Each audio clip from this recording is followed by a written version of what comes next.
Nanti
itu tahu.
Pokoknya liburan gitu.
Ada yang minjem nyala. Oh, mana? Suaramu.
Udah mau naik.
Tes, tes.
Kemudian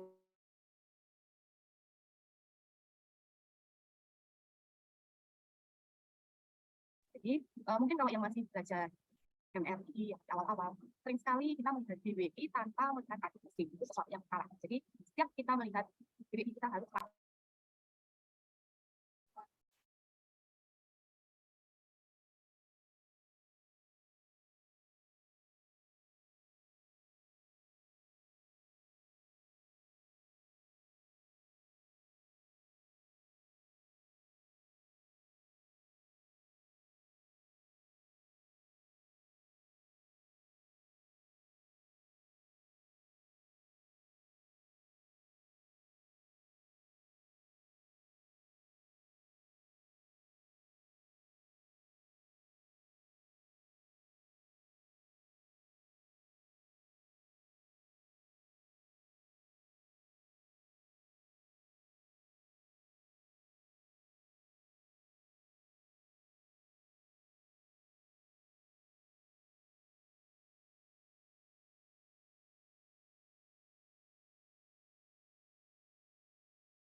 Ya.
Pakai ini.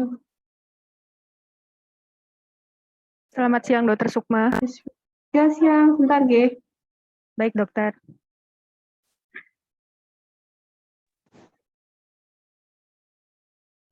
Ya, mungkin bisa dimulai, Ibu Aul. Ibu. Assalamualaikum warahmatullahi wabarakatuh.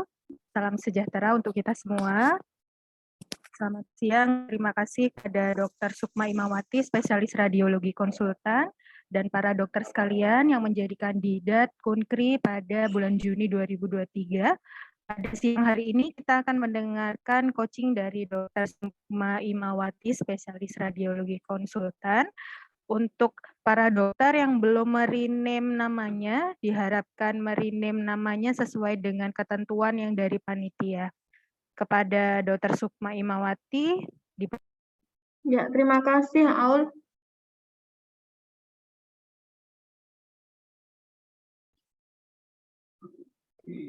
Saya izin. Maaf, sebentar.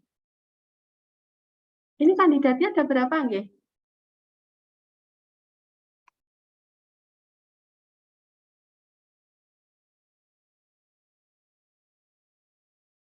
Unpad sudah lengkap?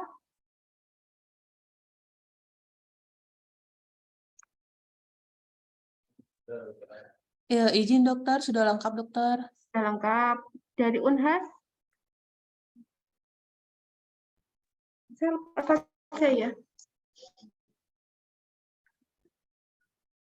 Yang Unhas sudah lengkap semuanya? Unhas berapa ya kandidatnya? Ada 12, dokter. Biasanya 12 orang, Dok. Oke, 12 sip. Dari UNOT Izin dokter sudah lengkap dokter. ada berapa, Dok? Izin dokter ada 5. 5. Oke, Iya, Dok. berarti UI kalau nggak salah 10 ya? Izin dokter, iya dok, 10 dokter. Sudah lengkap dokter. Sudah lengkap ya, wis kita mulai ya. Sebelumnya kita itu kan coaching itu sebenarnya enggak apa namanya untuk persiapan kita nanti waktu ujian Kunkri. Jadi kadang itu kita menyamakan persepsi aja sih sebenarnya.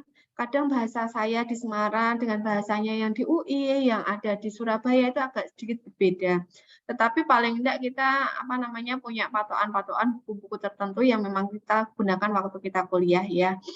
Oke, untuk hari ini saya kebetulan di divisinya neuroradiologi kepala leher, jadi saya akan seputar itu aja, enggak sampai yang lain-lain. Jadi saya izin share screen dulu ya, Dok.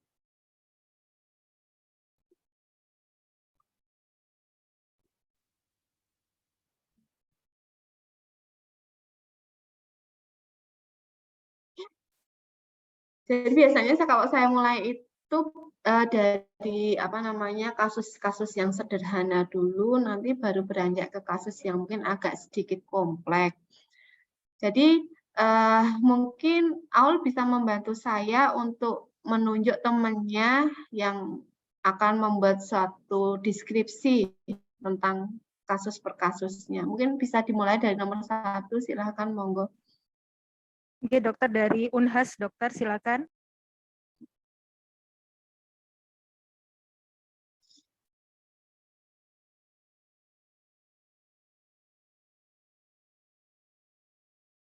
Dari Unhas, dokter silakan. Ini kita diskusi aja, tidak ada apa namanya tendensi untuk mencari kesalahan. Enggak, kita diskusi aja, sharing bareng. Monggo silahkan, Dok. Baik, dokter. Izin Rinas, dokter. Ya, maaf suaranya, Dok, agak kurang kenceng, Dok.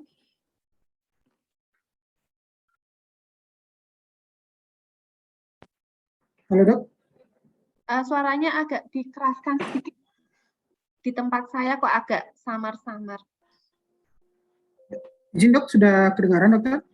Sudah, Dok. Bagus. Oh iya, izin, Dok.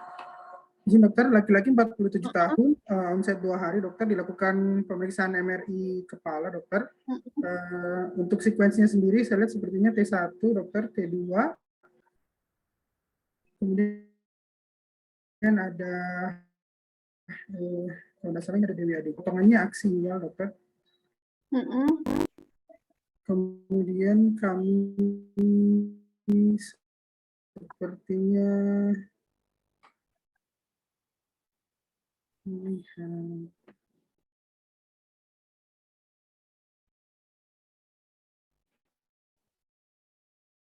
Tidak. Dokter izin, Dok. Tidak melihat ada lesi. Maaf dok, suaranya semakin lama semakin menghilang, dok.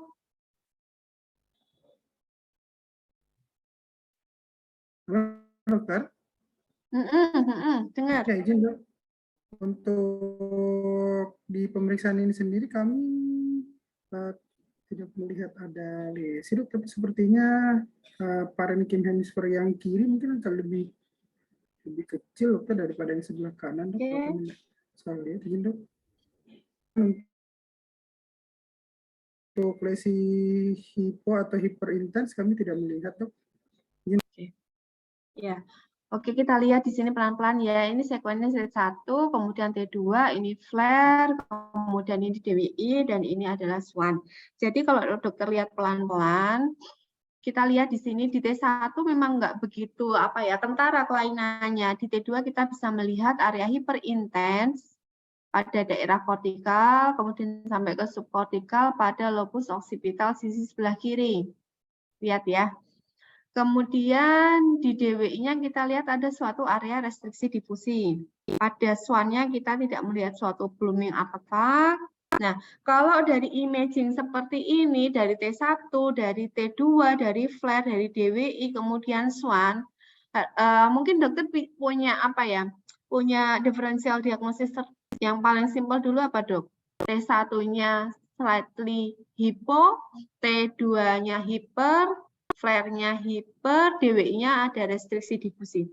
Kalau misalnya saya menampilkan restriksi difusi di DWI, adesinya pasti dia hipo. Jadi kalau misalnya penguji itu biasanya kalau misalnya menampilkan DWI-nya saja, tanpa ada ADC, biasanya sudah terkonfirmasi sebagai suatu area yang restriksi. Kecuali kalau memang bukan suatu true restriksi difusi, pasti dia membawa ADC. Oke, monggo. Berarti T1-nya slightly hypo, T2-nya hyper, flare-nya hyper, DWI-nya restriksi, SWAN-nya nggak ada blooming, apa, dok? Paling dekat. Kemungkinan suatu infark, dokter, izin, dok. 7. Infark yang apa, dok?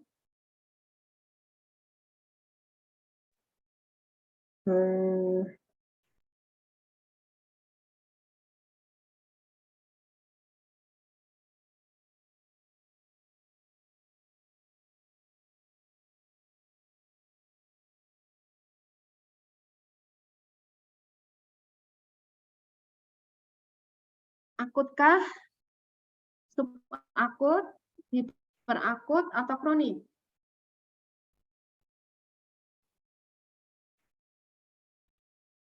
Mungkin subakut, dokter. Subakut, oke.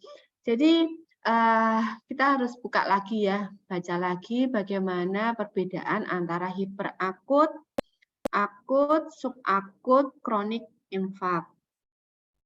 Nah, kalau yang hiperakut, saya ulang sedikit ya. Kalau yang hiperakut itu pada semua sekuen T1, T2, flare-nya tidak ada kelainan. Tidak ada perubahan intensitas signal. Tetapi di difusinya kita melihat ada suatu area restriksi difusi yang cukup jelas. Nah, baru masuk ke yang akut.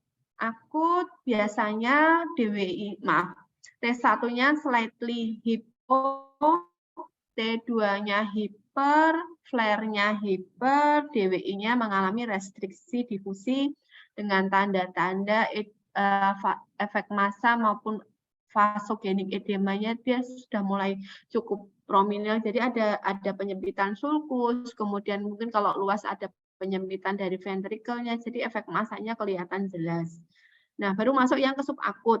Subakut itu bisa dibagi menjadi yang early subakut atau yang late subakut. Tetapi biasanya kita pakai gelondongan besar, pakai yang subakut tanpa pembeda. Jadi kalau yang subakut nanti kita lihat di T1-nya batasnya semakin jelas, kemudian hipointensitasnya juga semakin jelas. Nah, di flare sama di T2-nya juga semakin jelas. Area-area hiperintensnya.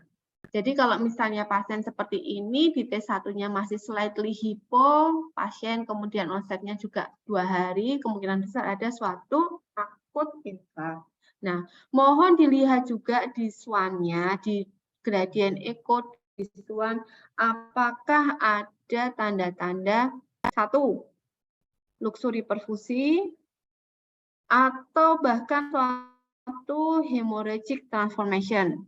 Nah, bagaimana membedakan? Kalau luxury perfusi biasanya di SWAN, cortical vein-nya, cortical vaskulernya akan menjadi lebih lebar.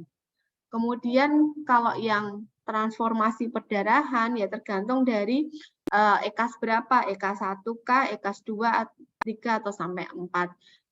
EKAS masih ingat kan, Dok? Dokter Dwi? EKAS 1 kalau dia PT Hial, EKAS 2 kalau dia PT Hial lebih dari 30, kalau yang 3 yang berupa parenkimal hemorrhage, yang tapi kurang dari 30% dari luasan infak, yang keempat kalau dia lebih dari 30% luasan infak. Oke, ini masih yang struktural MRI, kita lanjut ke yang advance MRI. Nah, kalau advance MRI pasti di semua center sudah familiar ya. Malah mungkin Semarang itu yang masih harus belajar dengan center-center yang lain. Di Makassar 3T-nya sudah jalan lama. Kemudian di tempat-tempat lain 3T setelah 1,5-nya juga cukup banyak. Jadi kalau misalnya kita lihat pertama kali adalah ini kan DWI. DWI itu akan berkebalikan dengan ADC, setuju ya.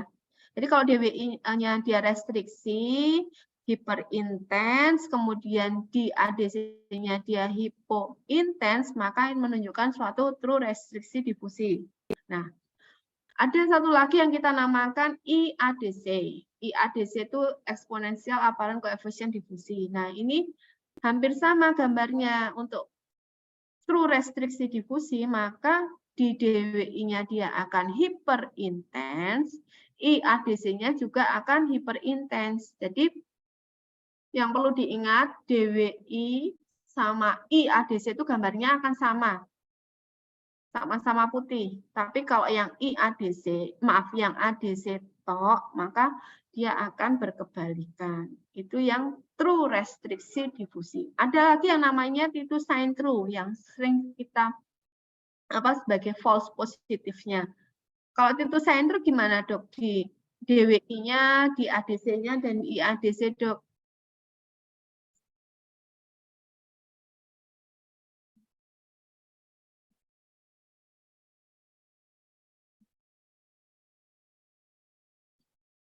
Pernah dengar kan Titus sign true?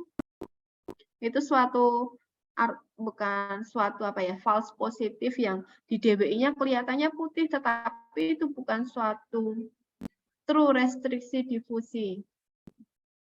Jadi kalau Titus sign true itu di DWI-nya hiper, ADC-nya hiper, di IADC-nya juga akan hiper. Itu menunjukkan adanya suatu ekses cairan yang cukup banyak. Jadi karena kebanyakan cairan, jadi seolah-olah dia akan menjadi lebih putih.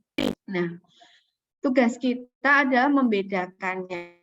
Beneran suatu restriksi difusi atau suatu false positif seperti Titus sign true. Jadi kita lihat tidak cuma di DWI-nya, kita lihat di ADC dan IADC. Yuk, sekarang masuk kasus kedua. Saya langsung jelaskan aja ya. Jadi ini ada satu pasien 76 tahun, kita lihat di T1-nya. Ini bukan T1 kontras, ini T1 weighted image. Jadi di sini sudah kita lihat ada area yang hiperintens. Area hiperintens di daerah basal ganglia, kemudian di daerah kortikalnya juga mengalami hiperintens. Nah, kita lihat di flare-nya, ternyata ada area hiperintens yang cukup luas.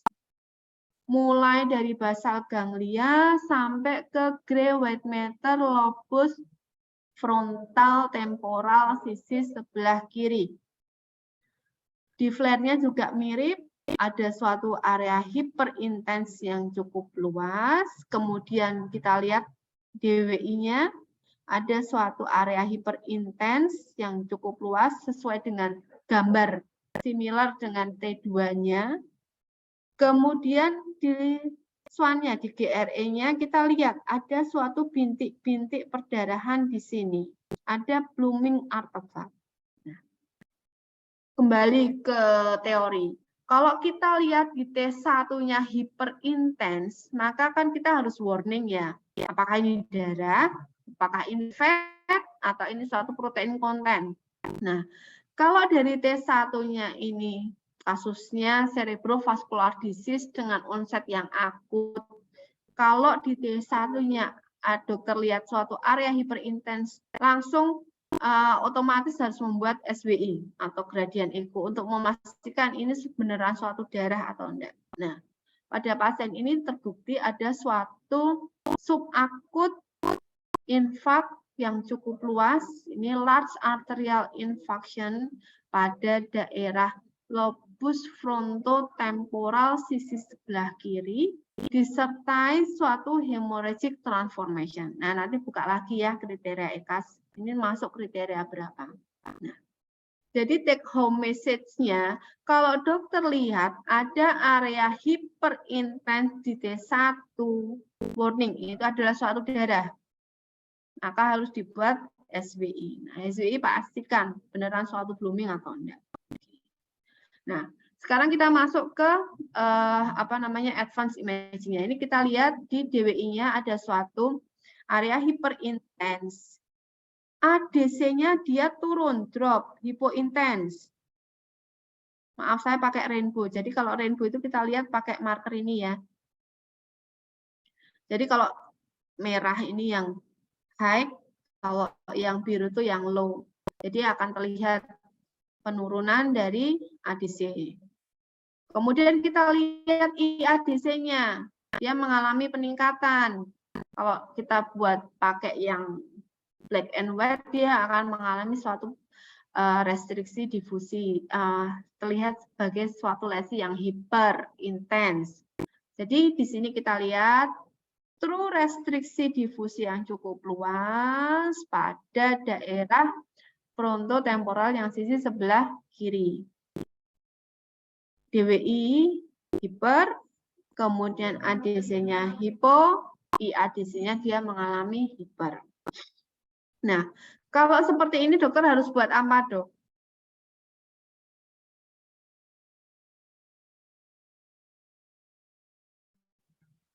Sekuen apa yang harus dokter buat? Ada suatu large arterial infarction dengan hemorrhagic transformation. Dokter harus buat apa?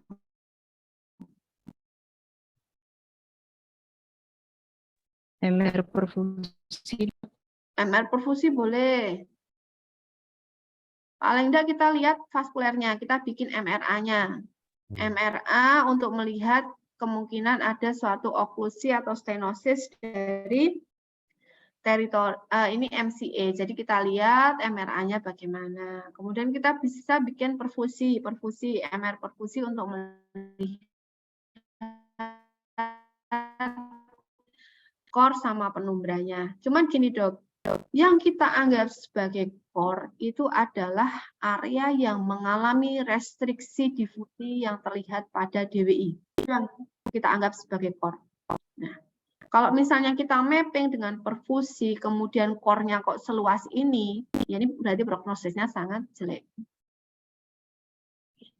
Sekarang kita lanjut ke kasus selanjutnya. Jadi ini ada pasien dengan kronik sefalgia, di sini ada sekuensnya. Ini T1, kemudian ini T2, kemudian ini ada suatu gradient echo atau SWAN. Jadi kita lihat ada lesi hiperintens di T1, maka hati-hati dengan darah. Kita pastikan dengan SWI. Ternyata betul ada suatu blooming artefak di sini. Kemudian kita lihat di T1-nya ada suatu area hipointens dengan batas yang cukup tegas. Kemudian kita lihat di T2-nya ternyata hiperintens. Jadi ini suatu di SWI-nya tidak ada blooming artifact. Jadi ini suatu infak yang kronik.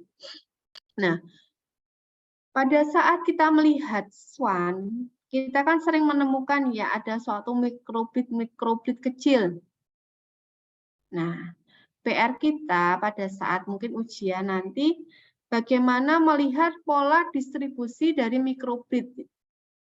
Kalau misalnya pasien ini dia terkonsentrasi atau apalah lebih banyak ditemukan di daerah sentral, maka pasien ini kemungkinan disertai dengan mikroangiopati hipertensi. Tetapi kalau misalnya mikrobitnya ini ditemukannya terkonsentrasi di daerah kortikal, maka kelainannya apa, Dok? Namanya apa? Amiloid angiopati, dok. CAA, dokter. Tuh, nah, CAA. Nah, jadi pada saat kita melihat SWAN, selain kita memastikan apakah betul lesi yang hiperintens di C1 ini adalah suatu darah, kita juga mencari mikrobit dan membuat kesimpulan. Apakah dia suatu, kan dia terbanyak kan dua, kalau tidak CAA ya hipertensi mikroangiopati. Nah, kita lihat distribusinya. Kalau dia di daerah kortikal, maka cenderung ke CAA. Kalau dia di sentral, maka di daerah basal ganglia, di daerah pons, kemudian di daerah mesencephalon, maka diagnosis tersering adalah mikroangiopati hipertensif. Oke, saya lanjut. Nah, ini masuk ke kasus yang ketumoral. Kalau misalnya kita belajar tentang MES, maka biasanya kan pertama kali adalah membedakan apakah ini tumornya di intraaksial atau di ekstraaksial. Betul ya? Di semua center kayaknya juga sama. Yang pertama kali kita lakukan adalah menyingkirkan apakah dia di dalam atau di luar. Nah, ini kalau dari potongan aksial, mungkin dokter sudah sangat yakin suatu meningioma ya. Karena dia strong homogeneous enhancement, kemudian apa namanya ada minimal dural tail enhancement di sini. Tetapi pada saat ujian lisan, maka kami tidak membutuhkan diagnosis tepat. Kami membutuhkan adalah deskripsi yang lengkap, yang runut, sesuai dengan yang sudah kita pelajari selama 3,5 tahun. Jadi pada saat kita membuat ekspertise, maka kita lihat pertama kali ini kebetulan saya cuma bawa, ya putus-putus ya. Halo, Jelas, suara dokter. saya apakah terdengar jelas? Oke, Jelas, ya, dokter. saya Jelas, lanjut. dok. Jelas, dok. Ya. Jadi kita lihat di sini, saya kebetulan cuma bawa 2 sekuen T2, karena T2 itu menurut saya paling gampang untuk membedakan apakah ini lesi intraaksial atau ekstraaksial. Nah, jadi kita lihat di sini ada suatu lesi yang terlihat isointens T2 ekstraaksial. Di sini kita lihat ada suatu CSF cleft sign. Nah, CSF cleft sign, kemudian vascular yang entrapment, yang tersisipi di antara tumor dan korteks, itu menunjukkan suatu tanda primer dari tumor-tumor ekstraaksial. Tetapi yang seperti dural tail atau suatu kelainan hiperostosis itu merupakan secondary sign. Kalau dokter belajar Scott W. Atlas itu kan ada ya tanda primer, ada tanda sekunder. Nah, yang primer itu adalah CSF cleft sign, kemudian vascular entrapment, dan masih terlihat korteks, buckling korteks dari yang antara MES sama si parenkim otaknya itu kita masih melihat, masih bisa memvisualisasikan korteksnya. Itu suatu primary sign. Nah, yang secondary sign itu bisa hyperostosis, kemudian dural tail enhancement itu sebagai secondary dari ekstraaksial. Satu lagi, meningioma itu tidak melulu atau clue-nya itu dural enhance. Dural enhance itu terjadi pada hampir semua lesi atau massa yang berada di ekstraaksial yang menyebabkan reaksi ke Meiningen. Jadi itu bukan suatu tanda patok mnemonik dari meningioma. Nah, setelah kita lihat evaluasi dari struktural MRI, baru kita melihat efek massanya. Pada pasien ini kita lihat ada suatu pendesakan terhadap lobus frontal posterior sisi sebelah kanan. Kemudian tidak ada vasogenik edema. Yang ketiga, tidak ada perluasan ke intraaksial. Jadi itu hal-hal itu yang harus kita sampaikan dalam deskripsi kita. Vasogenik edema, efek massa, dan ada atau tidak infiltrasi ke intraaksial. Karena pada malignan atau atipikal meningioma, salah satu clue yang harus dicari adalah infiltrasi ke intraaksial. Baru kita lihat pola enhancement-nya. Kalau ini kan strong homogeneous enhancement. Ini suatu meningioma. Nah, interaksial tumor kalau saya disuruh membaca, mendeskripsikan, paling enak kita lihat dari T2. Kenapa T2? Karena dari T2 itu kita bisa melihat komponennya. T2 kalau dia hiperintens seperti ini, berarti kan dia air. Karena hampir semua lesi di T1 itu kalau enggak iso ya hipo. Jarang yang hiper itu kalau ada darah, ada fatnya atau ada protein. Nah, kita lihat di T2-nya. T2-nya ini hiperintens, berarti ini air. Kemudian di sini juga ada area yang isointens heterogen, lobulasi. Berarti ini ada bagian padatnya. Jadi ada lesi mix lesi mix cair dan solid. Maaf. Kemudian kita lihat di swan-nya, gradient echo-nya. Ada suatu blooming artefact di sini, menandakan ada komponen darah. Memang pasien ini vasogenik edemanya tidak begitu luas. Tetapi dengan karakteristik T2, kita bisa membuat suatu kecurigaan. Ada intraaksial tumor, kemudian kecenderungannya adalah suatu astrositoma, dan mungkin ini yang high grade karena heterogenisitas konten dari tumor disertai komponen perdarahan. Walaupun dari pasien ini tidak kita temukan suatu vasogenik edema yang cukup luas, tetapi dengan kita lihat T2, kita lihat swan-nya, kita bisa membuat suatu diferensial diagnosis. Beneran suatu high grade sekali ya. Kalau ini kan tampilannya sangat apa ya? Kalau dokter dikasih kayak ini kan sudah langsung ini suatu high grade glioma. Nah, apa saja yang harus dievaluasi pada pasien-pasien high grade glioma selain membuat deskripsi T1, T2, flare, kemudian kontras, SWI, DWI, maka kita juga harus evaluasi bagaimana perluasan atau suatu pola metastasis pada high grade glioma.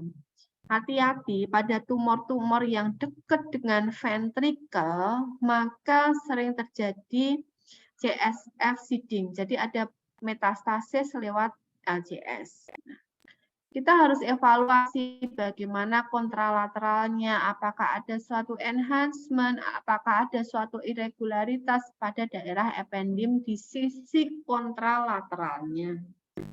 Jadi ini kan lokasinya benar-benar nempel ya dengan ventricle, maka yang harus kita evaluasi adalah kontralateralnya, apakah ada tanda-tanda metastasis lewat LCS. Kemudian kita juga scroll ke bawah, apakah di ventricle 4-nya atau bahkan sampai ke spinal cord-nya. Kalau biasanya pada pasien dengan high grade glioma, penguji akan membawa SWAN karena karakteristiknya ada suatu bintik-bintik perdarahan yang ada di sini. Ada suatu komponen darah, kemudian ada komponen nekrotik, ada komponen yang solid heterogenus. Sekarang untuk massa atau tumor di daerah suprasela. Suprasela itu paling sering ya, kasus yang sering kita temukan itu kan kalau nggak meningioma, makroadenoma. Nah, bagaimana cara kita membedakan? Sebenarnya sangat mudah. Kita belajar tentang perjalanan si mesnya. Sekarang kita mulai dari yang ini adalah apa nih? Kalau yang ini Dr. Hengki. Dr. Hengki Leonardo. Ini apa, Dok? Baik, dokter. Izin ini MRI Kira kepala diagnosanya apa? makroadenoma, dokter, kalau dari lihat karakteristik lesinya. Oke. Kalau yang ini, Dok?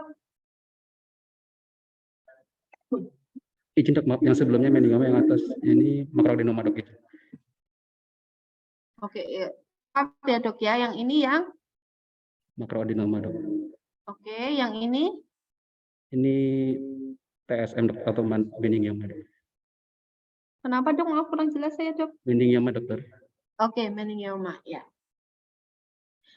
Jadi kita lihat di sini meningioma suprasela. Meningioma suprasela itu adalah suatu lesi ekstraaksial yang dia berasal dari apa? Biasanya mulainya kan kalau nggak dari diafragma sela. Diafragma sela itu adalah penutup selaput meningen yang berada di superior dari sela atau dari planum sphenoid di sebelah sini. Nah, jadi ini lokasinya adalah di suprasela. Nah, kalau lesi suprasela, efek terhadap hipofisenya apa? Pendesakan, penekanan.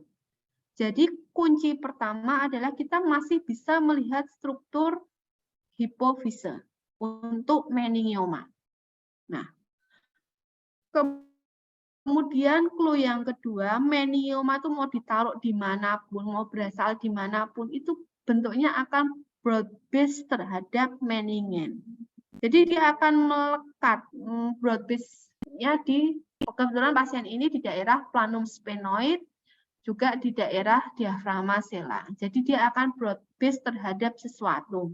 Sama halnya nanti kalau dokter membedakan apakah ini schwannoma atau ini meningioma di CPA. Jadi lihat, kalau dia broad base ke os petrosum, maka dia itu suatu meningioma.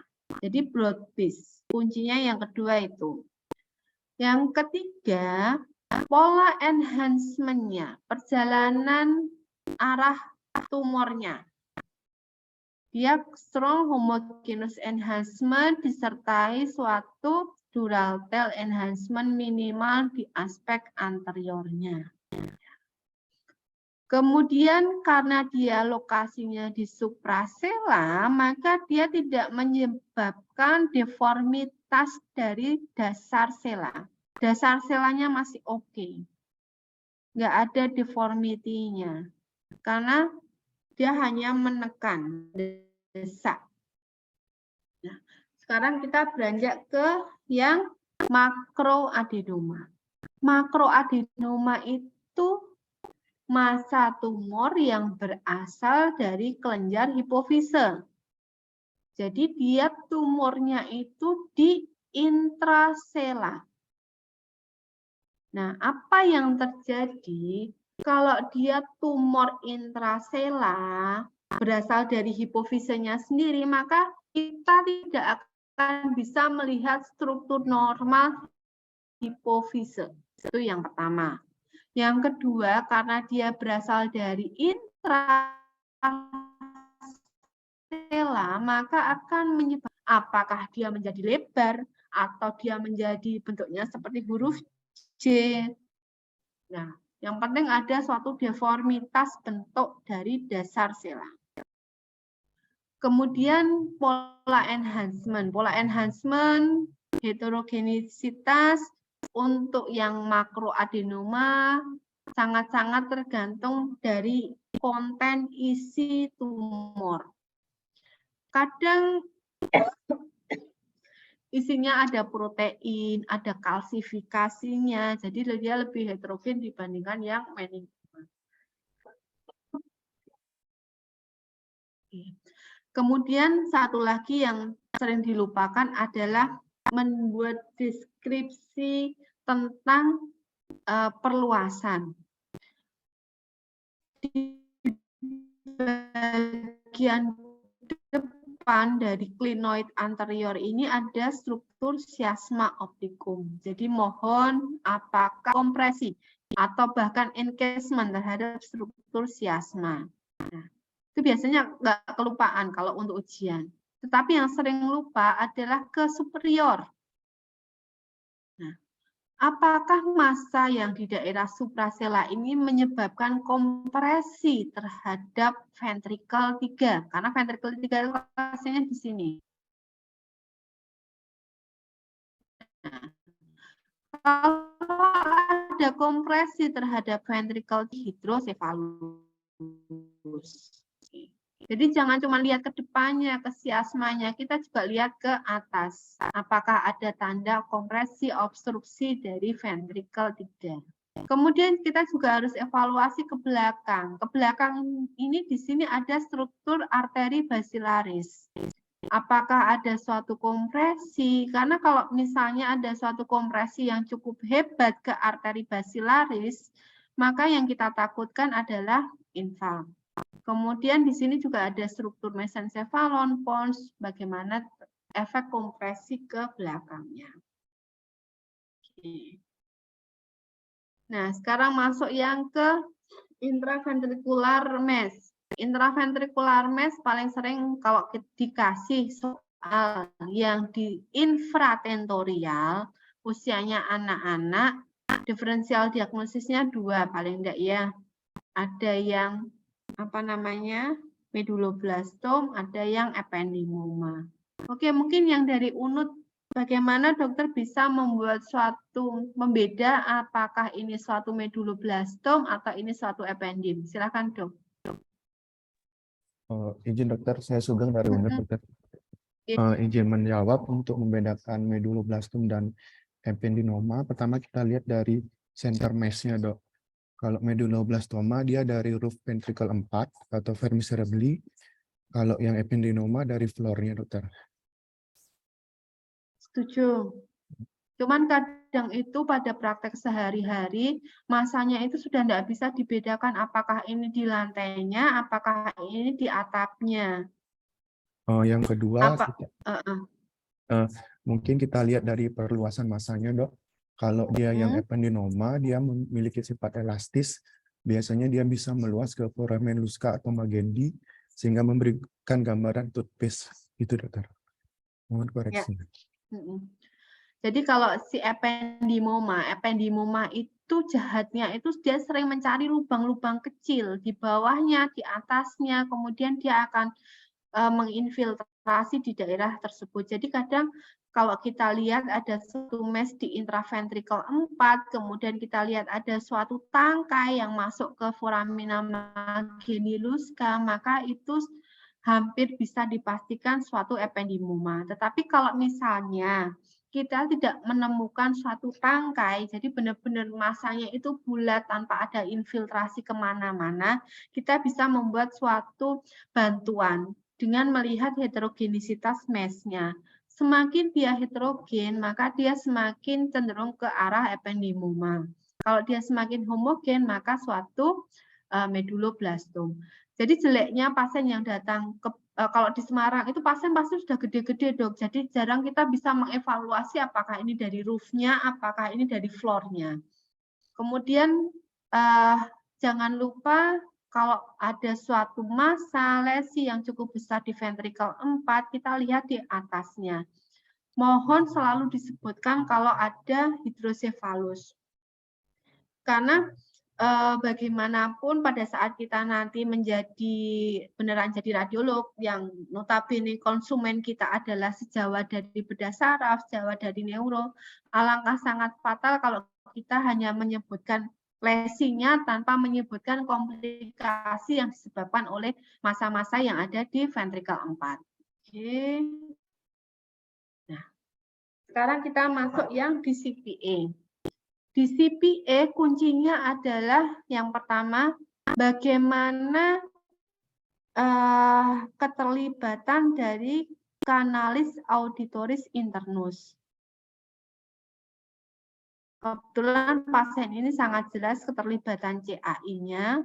Yang kedua, kalau misalnya kita tidak melihat masa ini masuk ke CAI, maka kita harus evaluasi bagaimana pelekatannya. Kalau dia broad base ke petrosal, maka dia suatu meningioma. Tetapi kalau dia nggak broad base, maka kita harus membuat suatu pemikiran lain bahwa ini juga ada kecurigaan ke schwannoma.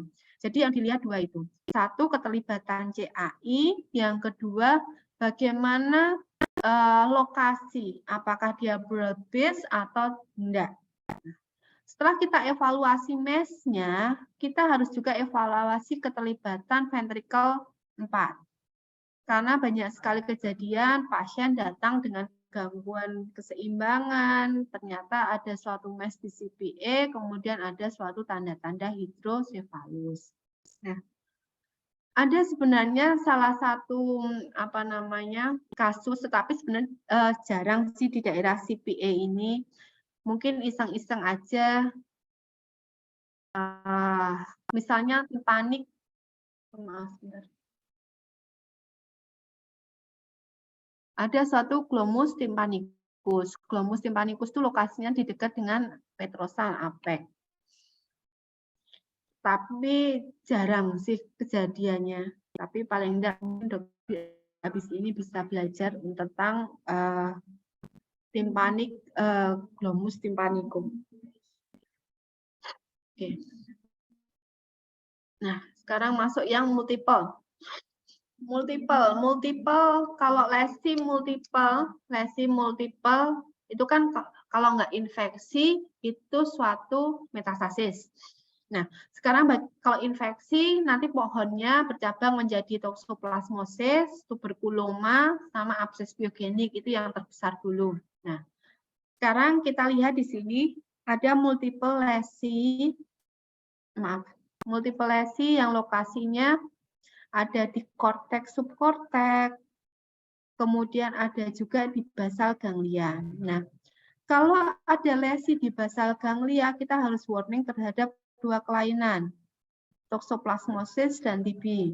Nah, sekarang kita lihat, kalau untuk toxoplasmosis, kita lihat di T2-nya dulu. Ada suatu concentric target sign. Jadi layering dari dindingnya itu sangat-sangat tidak beraturan dan kadang kita melihat suatu area yang solid di intralesinya. Jadi ini suatu concentric target sign. Berbeda dengan TB, TB itu biasanya bentuknya kayak suatu bubbly. Jadi kayak anggur, bisa dibayangkan anggur itu kan kayak konglomerasi. Nah, biasanya dari T2 itu kita lihat ada area bulat. Saya bisa gambar enggak? Bisa ya. Jadi kalau yang TB itu bulat, menggerombol dengan intensitas signalnya dalamnya tuh hiper, pinggirnya hipo. Nah, kalau yang toxoplasmosis, kita lihat dindingnya irregular, kemudian kita menemukan kadang ada suatu area nodular di dalamnya. Nah, setelah itu kita lihat kontrasnya. Kontrasnya juga akan berbeda antara TB dan toxo. Kalau yang toxoplasmosis, kita juga akan melihat suatu yang kita namakan eccentric target sign. Jadi layering yang sangat irregular. Nah, kalau yang TB biasanya dia smooth, regular untuk post kontrasnya. Bagaimana dengan metastasis? Nah, kalau yang metastasis memang sangat, kalau menurut saya hampir mirip dengan tukso. Cuman lokasinya yang sedikit berbeda. Kalau metastasis itu lokasinya di daerah kortikal subkortikal, di junction antara korteks dan white matter, karena di situ entrapment dari struktur vaskular kecil, jadi lokasinya di situ. Nah, kalau misalnya dokter bingung, kan sudah biasa ya kita main MRS, main spektros, main perfusi, main DWI, ADC, untuk membedakan apakah ini suatu lesi inflamasi, infeksi, atau ini suatu neoplasia. Nah, kita minta bantuan sama yang advance imaging-nya. Kok nggak bisa tuh?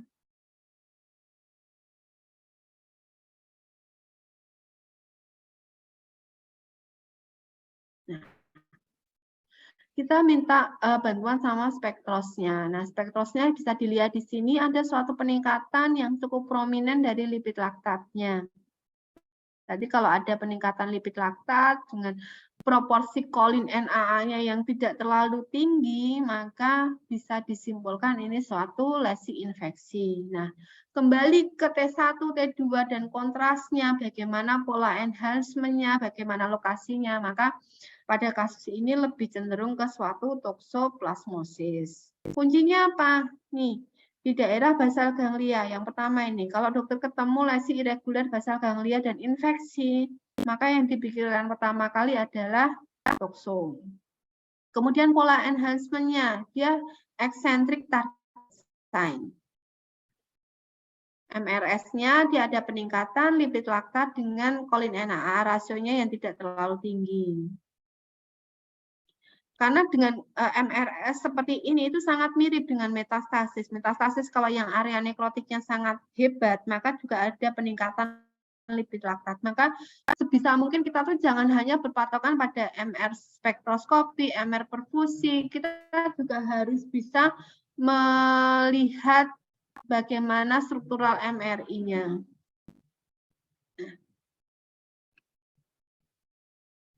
Sekarang masuk yang kasus berikutnya.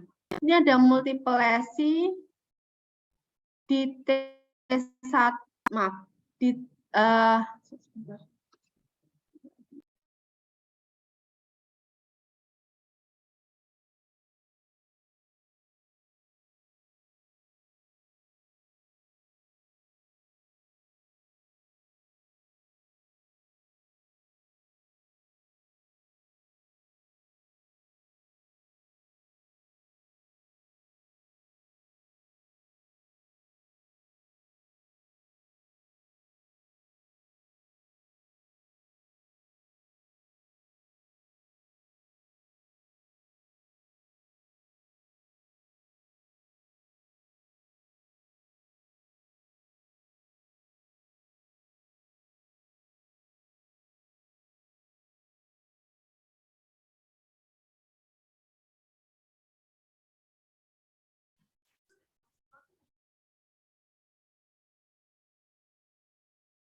ya, maaf. Lanjut lagi ya. Oke. Jadi di sini kita lihat ada multiple lesi. Multiple lesi lokasinya di mana ini? Di daerah mulai dari korteks sampai ke white matter-nya. Kemudian kita lihat di sini pola enhancement-nya. T1-nya hipo, kemudian di T2-nya hiper, hipo, kemudian di DWI-nya dia restriksi sebagian, terutama di daerah pinggirnya. Post injeksi kontrasnya hanya mengalami enhancement pada daerah periferal. Kemudian di SWAN-nya kita tidak menemukan area blooming artefak. Nah, kalau lesi-lesi seperti ini, apakah ya masih kita memikirkan ini suatu infeksi? Kayaknya enggak ya. Ini lebih ke suatu neoplasia. Nah, kalau neoplasia kira-kira apa? Apakah ini suatu metastasis atau ini suatu lesi-lesi yang lain? Yang bisa multiple itu metastasis, limfoma, sama gliomatosis.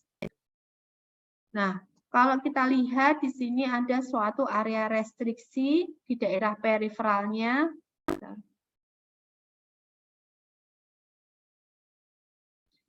Restriksi di daerah pinggirnya, tetapi di sentralnya dia tidak mengalami restriksi difusi.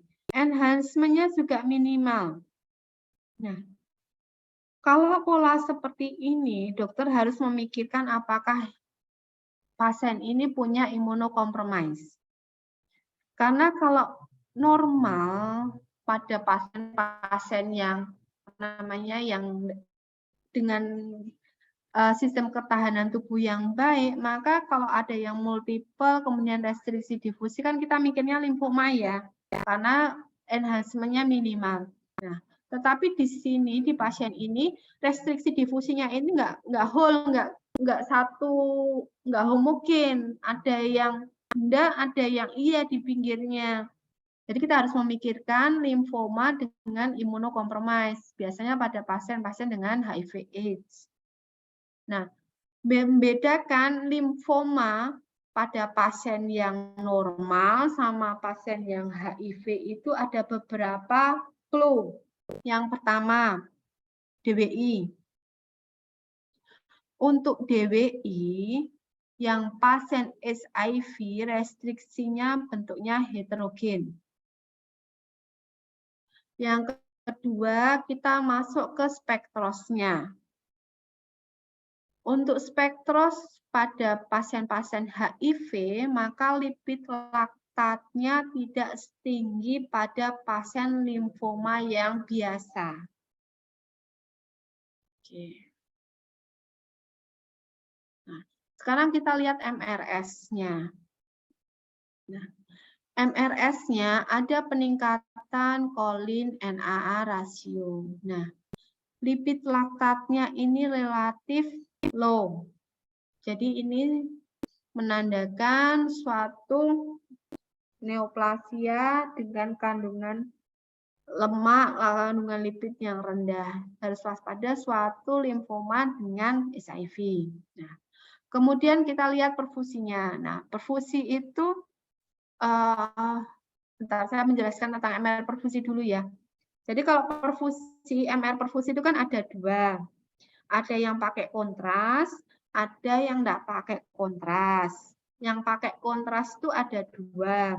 Dynamic Contrast Enhancement atau DCE sama Dynamic Susceptibility Contrast Enhancement DSCE. Nah, yang enggak pakai kontras itu adalah ASL.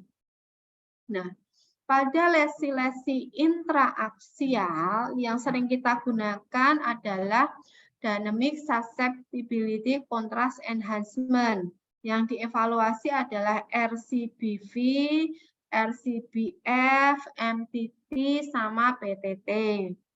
Itu yang Dynamic Susceptibility Contrast Enhancement. Nah, pada pasien ini, maaf ini karena saya cuma nge-crop, tidak ada keterangan gambarnya. Biasanya kalau ujian pasti ada keterangan gambarnya. Apakah ini map dari RCBV atau ini RCBF? Nah, kita lihat ada peningkatan dari RCBF-nya. Oke, kok RCBF? Cerebral blood volume.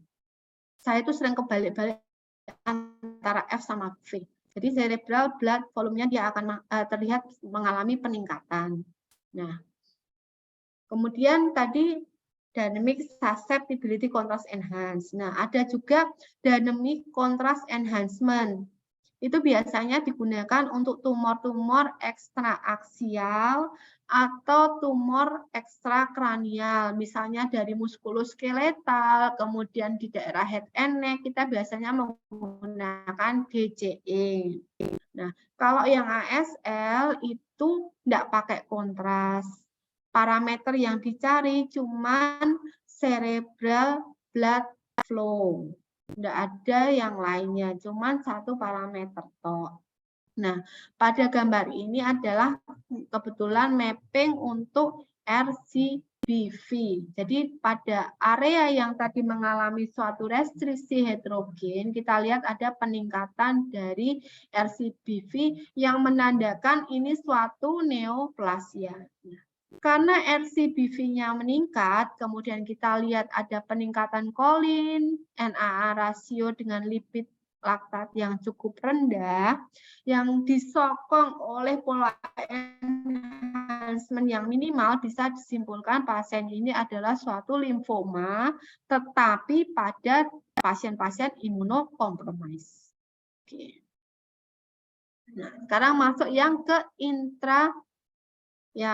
intradural mass. Nah, kalau seperti ini pasti udah tahu ini. Ada suatu strong homogeneous enhancement intradural mass, kemudian dia broad base. Pasti udah tahu. Ini suatu meningioma.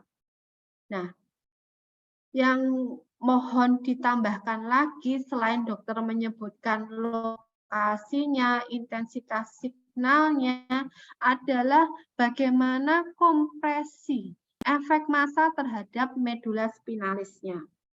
Kebetulan di sini ada kompresi yang cukup berat medula spinalis, kemudian ada kanal stenosis, dan juga ada suatu perubahan intensitas signal dari si spinal cord-nya. Memang nggak begitu jelas, tapi dari potongan aksial T2 ada suatu area hiperintens di spinal cord-nya yang menandakan suatu spinal cord edema. Karena apa? Pada saat kita berikan keterangan kepada saraf kalau ada suatu spinal cord edema, maka mereka akan buru-buru membuat tindakan. Takutnya kalau ini dibiarkan, maka akan yang tadinya cuma edema bisa menjadi suatu malasi yang tidak bisa reversibel. Nah, kalau lesi-lesi yang intradural lainnya itu apa? Schwannoma ya. Schwannoma, neurofibroma. Nah, bagaimana karakteristiknya? Kalau untuk schwannoma neurofibroma, maka massa ekstrameduler intradural yang biasanya dia akan meluas ke ekstradural. Bentar, kayaknya ada contohnya deh. Ini enggak tak bawa. Jadi dia akan meluas melalui foramen neuralis, kemudian dia meluas sampai ke extradural space. Nah, karakteristik lain kalau dia schwannoma, dia nggak akan broad base, dia nggak akan melekat ke meningennya. Jadi kata kunci untuk meningioma itu broad base itu bisa dipakai di semua tempat. Sekarang lesi di intradural. Di intradural, intrameduler. Intradural, intrameduler itu paling sering, yang sering dikeluarkan itu astrositoma, ependimoma, hemangioblastoma. Nah, kalau misalnya kita ketemu lesi dengan batas yang tidak jelas, post injeksi kontrasnya heterogen, itu lebih mengarah ke astrositoma. Nah, kalau yang seperti ini ada hemosiderin capsine, kemudian heterogenus, itu suatu ependimoma. Nah, apa yang harus disampaikan selain intensitas signal dan lokasi? Yang pertama, apakah ada vasogenik edema, perivokal edema di sekitarnya? Yang kedua, apakah ada pembentukan siring? Kebetulan ini tidak ada, jadi ada apakah ada siringnya? Yang ketiga, akibat dari enlargement medula spinalis, apakah dia menyebabkan suatu kanal stenosis atau enggak? Jadi kalau astro itu lebih berbatas tidak tegas, pos injeksi kontrasnya heterogenus. Nah, kalau yang ependimoma karakteristiknya ada komponen darah, komponen kalsifikasi yang bisa kita temukan suatu hemosiderin capsine. Kalau yang ini ada suatu lesi long segment itu kalau lebih dari 3 korpus, kemudian ada suatu minimal enlargement dari spinal cord-nya, kemudian post injeksi kontrasnya tampak slightly enhanced, kemudian kita lihat di penampang aksialnya dia hampir mengenai seluruh penampang aksial dari medula spinalis. Jadi ini suatu transverse myelitis. Nah, sekarang kita berusaha untuk kalau kita lihat non-tumoral non-neoplasia lesi di intrameduler itu kan diferensial diagnosisnya sangat banyak. Tetapi yang paling sering yang harus dokter pelajari, paling enggak itu tahu transverse myelitis, kemudian adem, kemudian NMO, kemudian kalau yang short segment ada multiple sclerosis, ada infarct spinal cord. Nah, bagaimana kita membedakannya? Kalau transverse myelitis dia hanya terlokalisir di spine. Kalau misalnya ada long segment, kemudian juga ada lesi di intrakranial, itu biasanya adem. Kalau NMO, berarti ada lesi di spinal cord, long segment, disertai tanda neuritis opticus. Jadi kalau cuma dikasih lihat satu gambar di spine tok, sebenarnya diferensial diagnosisnya masih sangat banyak. Tetapi kalau misalnya pada kasus itu dicantumkan juga potongan kepalanya atau potongan nervus opticusnya, maka dokter bisa lebih spesifik menentukan diferensial diagnosis. Mohon evaluasi potongan aksial. Karena dari potongan aksial itu informasinya cukup banyak. Kan pernah baca ya, yang itu yang diagram di mana lokasinya, kalau dia whole, maka kemungkinan besar suatu transverse myelitis. Tetapi kalau dia hanya seuplik, itu sih multiple sclerosis. Kalau dia bentuknya oval, kayak mata burung hantu, itu suatu infarct. Jadi mohon dilihat juga dari penampang aksialnya. Oke. Nah, ini kebetulan pasien ada lesi di batang otak, daerah medula oblongata sampai ke level cervical. Kok juga ada kita lihat potongan kepalanya. Maka biasanya apa? Adem tah. Jadi kita lihat ada suatu lesi hiperintens bilateral di daerah periventrikular kanan dan kiri. Jadi enak sih sebenarnya kalau ujian itu biasanya kami membawa soal tuh ya yang sudah khas-khas. Jadi kalau misalnya NMO ya pasti kita pasti bawa si optik neuritisnya. Tidak hanya lesi yang di daerah spinal cord-nya. Kalau adem ya kita bawa kepalanya juga kalau memang beneran ada lesi. Oke. Sorry. Nah, ini yang short segment. Lesinya kecil, hyperintens, short segment, kemudian kita lihat kepalanya, ternyata ada multiple ovoid mass perpendikular di daerah periventrikular. Jadi ini suatu multiple sclerosis. Nah, multiple sclerosis kalau ada potongan kontras T1, maka kita bisa menambahkan informasi bahwa pada area yang mengalami enhancement berarti ini suatu lesi-lesi yang aktif. Masuk ke kelainan vaskuler. Ini pasien, ini kita lihat di sini ada struktur vaskuler yang cukup lebar. daerah sinus cavernosus sisi sebelah kiri, kemudian vena ophthalmica superiornya juga cukup lebar. Ini suatu CCF ya. Nah, cuman gini dok, kalau untuk diagnosis CCF pasti dokter tuh udah bisa. Ada suatu pelebaran di daerah sinus cavernosus, kemudian ada pelebaran vena ophthalmica superior. Nah, yang sering dilupakan apa? Pertama, mohon dievaluasi juga apakah ada tanda-tanda kemosis di daerah intraorbitanya. Itu yang sering kelewatan.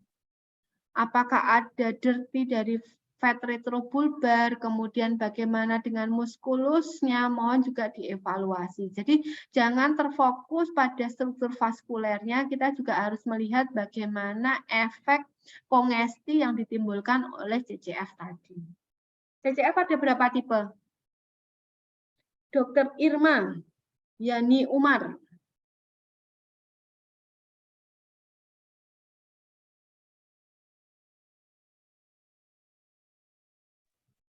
Ya dok, itu ya? Ada 4 tipe dok. Apa aja dok?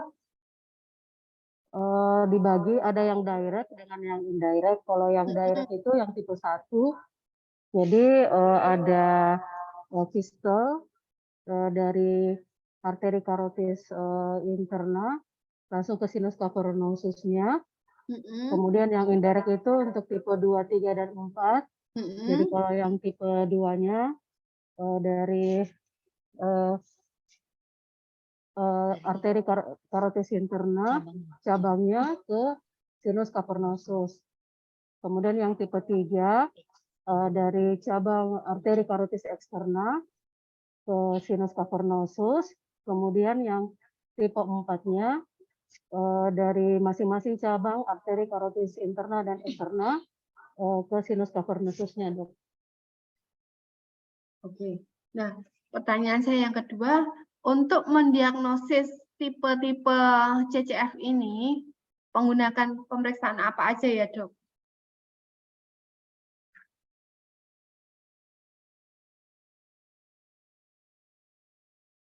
Dengan CT angiografi, dokter.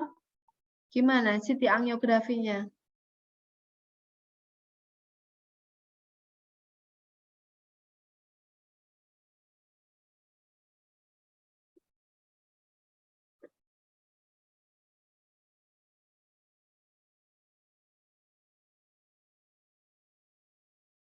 CT angiografi di cerebralnya dok. Oke. Kadang CT angiografi pakai yang apa dok? Pakai MIP, MTR, atau VRT gitu dok?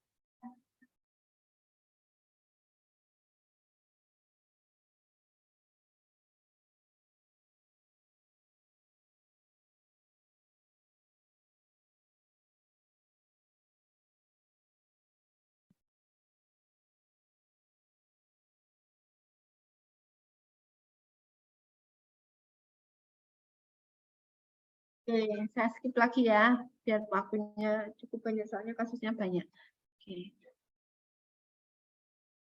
Ini orbita yang sisi sebelah kanan.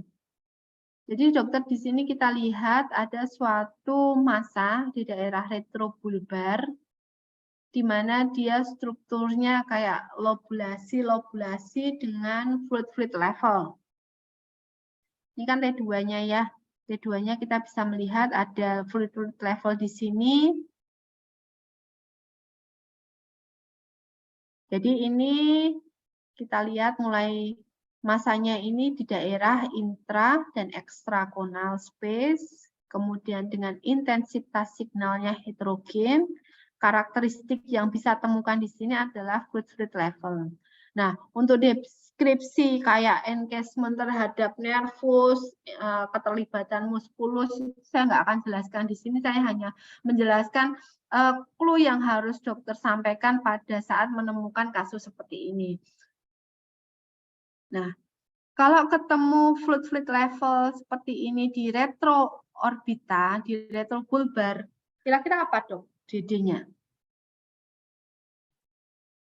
Apa ya yang lain ya?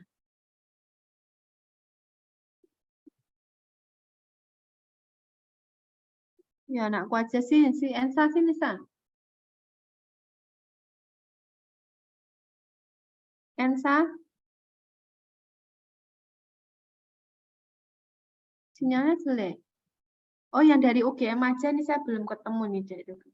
Oh, dari UGM namanya dia sama kayak saya. Dokter Sukma, silakan, Dok.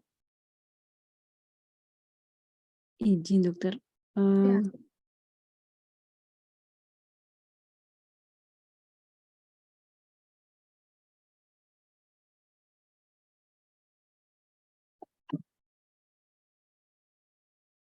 Mungkin ke arah aneurisma dari arteri oftalmikanya mungkin dokter izin. Aneurisma dari arteri oftalmika. Oke. Jadi ini ada lesi yang cukup besar ya, cukup besar. Dia hampir menempati intra sama extraconal space. Kemudian pada T2-nya, ini kan T2 facet ya. T2 facet kita lihat ada suatu fluid level di dalamnya. Nah, kalau misalnya kita belajar di leher itu kan kita sering menemukan lesi pediatrik, kemudian kita lihat ada suatu multicystic lesion di daerah koli yang cukup besar, itu kan suatu limfangioma. Nah, untuk kepala juga hampir mirip. Kalau misalnya ada suatu kelainan-kelainan yang berhubungan dengan sistem limfatik, maka kita juga akan melihat gambaran fluid level seperti ini. Nah, ini adalah suatu kelainan dari sistem limfanya yang menyebabkan gambaran suatu fluid level. Oke, nah kalau yang ini apa ini? Ini ada suatu penebalan dari musculus rectus lateral sisi sebelah kanan. Tendonya gimana? Kalau misalnya kita lihat ada suatu abnormalitas dari musculus, kita harus langsung lihat tendo. Tendonya ternyata ada sesuatunya, dia tidak benar, tendonya juga terlibat. Kemudian selain itu kita lihat dari potongan koronalnya, kita lihat di sini ada suatu fat stranding di sekitaran muskulusnya. Berarti ini apa? Grave apa pseudotumor? Pseudotumor, dok. Setuju, pseudotumor. Jadi karakteristik untuk pseudotumor biasanya unilateral. Kemudian kalau ada keterlibatan struktur muskulus, maka dia tendonya akan mengalami atau akan terlibat. Tendonya jadi tidak benar. Nah, kemudian kita lihat juga fatnya. Ada suatu fat stranding di perimuskularnya. Nah, kalau misalnya grave ophthalmopathy, maka bentuknya seperti Coke botol. Jadi tendonya oke, tendonya masih slim seperti ini, tetapi belly muscle-nya dia akan membesar, kemudian tendonya kembali normal. Itu untuk grave ophthalmopathy. Dan ada urutan tertentu, I'm slow. Jadi mulai dari musculus inferior, kemudian rectus medial, rectus superior, baru rectus lateral. Kalau untuk grave ophthalmopathy. Nah, kalau yang pseudotumor, dan pseudotumor itu tidak melulu hanya mengenai struktur muskulusnya. Bisa kena glandula lakrimalnya, bisa kena perineuralnya, jadi mohon dievaluasi lebih detail lagi untuk kasus-kasus pseudotumor. Nah, kalau untuk grave ophthalmopathy yang sering dilupakan adalah efek kompresi terhadap optic nerve-nya. Kan kalau dia muskulusnya tebel-tebel semuanya, dia bisa kan di apikal orbita itu kan mengerucut semakin kecil. Nah, komplikasi yang tersering adalah kompresi terhadap nervus opticusnya. Jadi mohon dievaluasi juga pada saat kita menemukan grave ophthalmopathy yang sudah cukup hebat, apakah ada kompresi atau tidak terhadap optic neuritis, optic nerve-nya. Oke. Nah, ini yang grave ophthalmopathy. Jadi I'm slow inferior, medial, superior, baru ke lateral. Dan biasanya dia biasanya dia bilateral, kanan sampai kiri. Tendonya masih oke, tendonya slim, perutnya aja yang besar. Kalau ini kita lihat ada massa di retrobulbar. Kalau massa retrobulbar, langsung cari nervus opticusnya. Kalau nervus opticusnya tidak kelihatan, DD pertama adalah optik glioma. Kalau nervusnya masih kelihatan, berarti itu suatu meningioma. Nah, kebetulan ini nervusnya nggak kelihatan, berarti ini suatu glioma nervus opticus dengan peluasan sampai ke intrakanalikular dan sampai ke chiasma. Nah, ini meningioma. Meningioma nervus opticus. Kita lihat di sini masih bisa terlihat walaupun mungkin irregular dari struktur nervus opticusnya. Ini nervusnya yang agak hipo, nggak enhance. Tetapi pinggirnya yang mengalami enhancement ini adalah meningiomanya.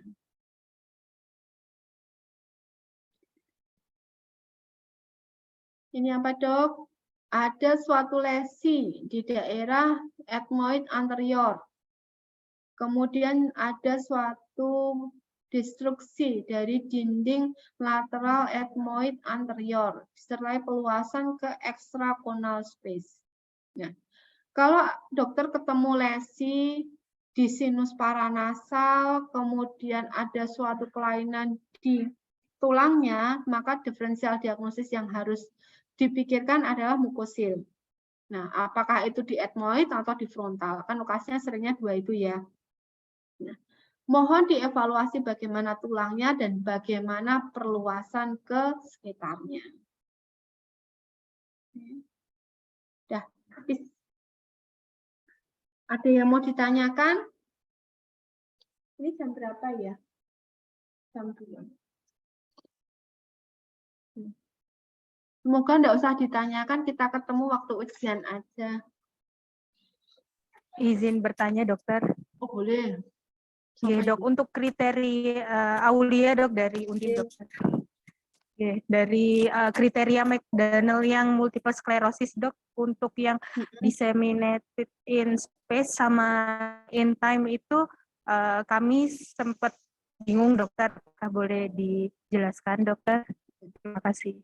McDonald itu disseminated in space dan in time. In space itu berarti berdasarkan lokasi. Jadi kalau kita baca MS itu harus ada previous scanning sebagai patokan kita untuk membandingkan dengan pemeriksaan selanjutnya. Jadi kalau disseminating in space, jadi kalau misalnya lesinya itu dulunya 3, sekarang jadi 5. Berarti kan ada bertambah secara lokasi. Nah, sekarang kalau in time itu kan kita pakai kontras. Makanya kita lihat kontras, apakah lesi-lesi yang dulunya sudah inaktif, kemudian dievaluasi 3 bulan, kok ternyata dia mengalami enhancement, berarti dia masuk ke in time. Gitu. Baik, dokter. Terima kasih, dok. Oh ya, satu lagi kalau misalnya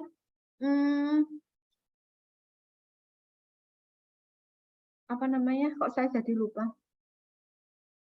Oh ya, untuk kasus-kasus yang vaskuler cerebral itu kan tergantung dari center mana aja ya. Kalau biasanya yang kita misalnya aneurisma cerebral arteri. Nah, itu boleh kita menggunakan MRA atau bisa menggunakan CT angio. Nah, saya harap semua kandidat yang ada di sini tidak bingung pada saat kita menampilkan gambaran angio baik dari MRI atau dari CT scan, jangan sampai kebalik-balik ya. Karena apa ya, malu lah, maksudnya saya nampil ke MRA tapi kamu jawabnya CTA. Kita tampilkan CTA, jawabnya MRA. Jadi mulai sekarang dibiasakan untuk melihat imaging-imaging yang sangat mirip. Kemudian untuk sekuen itu kadang yang kita bawa gambarnya itu tanpa ada keterangan.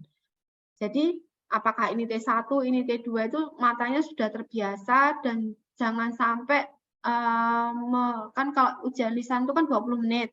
20 menit jangan sampai waktunya itu habis hanya untuk memikirkan ini sekuennya apa. Masih mikir ini GRE kah atau ini suatu DWI kah, itu jangan sampai. Jadi di waktu 3 minggu ini sebisa mungkin sudah familiar terhadap sekuen-sekuen MRI. Jadi jangan sampai wasting time hanya untuk memikirkan ini sekuennya apa ya. Itu aja pesan saya. Ada lagi menanyakan? Kalau enggak ada, ada. Monggo Dokter Sugeng. Iya dokter. Dokter, saya masih agak sering bingung untuk membedakan lesi-lesi di sinus dok. Seperti mukosel, polip antropoanal sama CA sinonasal dok. Mungkin ada arahan. Ada satu lagi yang sering balik inverted papilloma. Ya, oke. Sekarang kita mulai dari yang mana dulu dok? Yang paling gampang dulu ya. Antrochoanal polip. Nah, kalau antrochoanal polip berarti ada suatu lesi densitas kistik yang dia akan berada di daerah antrum sinus maxilla yang kemudian dia akan meluas ke kavum nasi. Nah, dia bisa menyebabkan suatu erosi tulang tetapi jarang menimbulkan destruksi. Nah, yang kedua adalah inverted papilloma. Inverted papilloma dia munculnya dari mana, dok?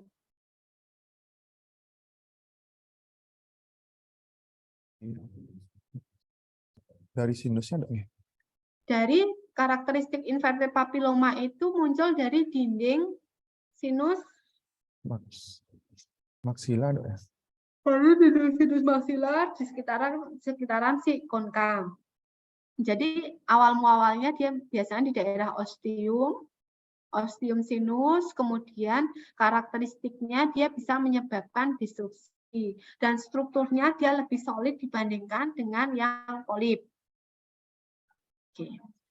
Sekarang yang CA sinonasal. Kalau CA sinonasal pasti gampang dok, dokter pasti sudah familiar, sudah sering membuat ekspertise tentang CA sinonasal.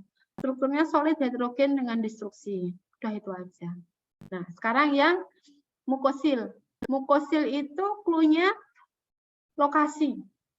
Lokasi yang paling sering itu di mana? Di daerah sinus frontalis dan sinus ethmoid anterior.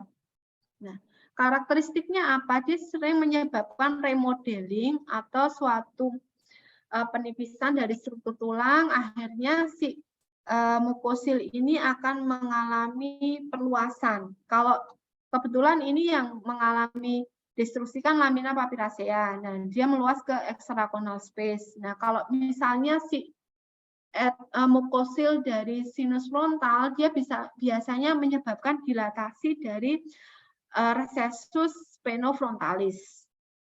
Jadi dia naik dari sinus frontal, kemudian dia turun, masuk mengisi recessus spenofrontalis. Itu kalau yang mukosil. Dan struktur densitasnya hampir mirip dengan yang polip semikistik. Terus satu lagi dok, sebenarnya nggak ada yang di sini. Udah belajar ini tuh yang tumor-tumor yang di daerah mandibula, kayak ameloblastom, dentigerosis, radikularsis, odontogenik keratosis itu pasti keluar di ujian. Udah belajar itu. Bagaimana cara membedakannya? Kebetulan nggak ada di sini. Jadi diputar-putar nanti gampang. Oke. Ada lagi? Terima kasih dokter.